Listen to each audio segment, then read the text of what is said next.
प्रिय विद्यार्थियों, कृषि के प्रकार हम लोग पढ़ रहे थे। कृषि के प्रकार में हमने कल ये पढ़ा था कि इसका वर्गीकरण को अगर हम देखें तो सबसे पहले गहन कृषि। गहन कृषि का मतलब ये होता है कि इस प्रकार की कृषि में कृषक का खेत का आकार छोटा होता है। यहाँ कृषक क्या करता है कि उन्नत बीजों का, उन्नत खाद का प्रयोग करता है और छोटे क्षेत्र में अधिक उत्पादन प्राप्त करने की कोशिश करता है। यानी खेत का आकार छोटा है लेकिन प्रोडक्शन मैक्सिमम लेने का प्रयास किया जाता है और यह उन क्षेत्रों में होता है जहाँ जनसंख्या अधिक होती है। कृषि का दूसरा प्रकार विस्तृत कृषि।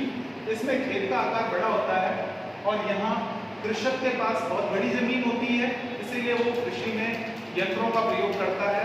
खेत की जुताई के लिए ट्रैक्टर का प्रयोग करेगा, फसलों की कटाई के लिए थ्रेशर और इनका प्रयोग करता है। यहाँ जनसंख्या का आकार कम होता है। कृषि का तीसरा प्रकार है आर्द्र कृषि। आर्द्र कृषि का मतलब जहाँ वर्षा पर्याप्त मात्रा में होती है, यानी 200 सेंटीमीटर से अधिक जहाँ वर्षा होगी वो आर्द्र कृषि क्षेत्र कहलाते हैं और इस कृषि को तर कृषि भी कहते हैं।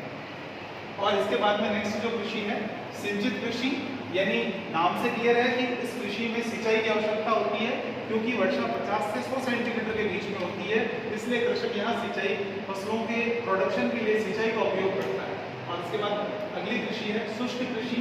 विश्व के वह प्रदेश जहाँ 50 सेंटीमीटर से कम वर्षा होती है, यहाँ इस प्रकार की कृषि की जाती है। राजस्थान में बाड़मेर, जैसलमेर वाले क्षेत्र जहाँ इंदिरा गांधी कैनाल नहीं आई उससे पहले यहाँ बाजरा और मोट इसका प्रोडक्शन किया जाता है। यानी शुष्क कृषि में हम वो फसलें बोते हैं जिन्हें पानी की कम आवश्यकता होती है। फिर है निर्वाहन कृषि। यह आदिम प्रकार की ही कृषि है।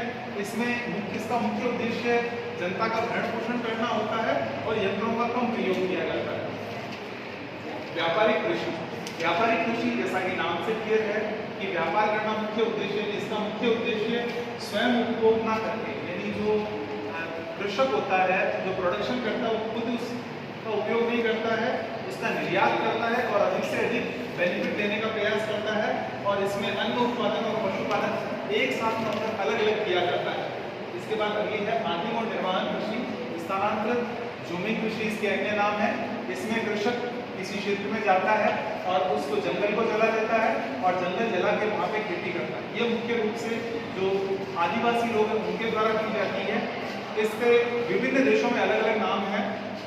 मलेशिया, इंडोनेशिया, यानी मलाया और इंडोनेशिया में इसे लद्दाख के नाम से जाना जाता है। फिलीपींस में कैनिंग के नाम से जाना जाता है। श्रीलंका में चाइना के नाम से जाना जाता है।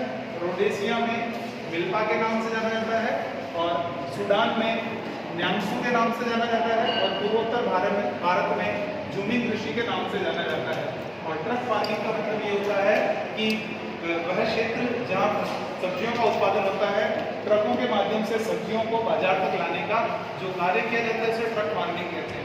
अब आप जब इन कृषि के बारे में डिटेल लिखेंगे तो इन कृषि के क्या कृषि वो लिखोगे, इसके साथ इनकी विशेषताओं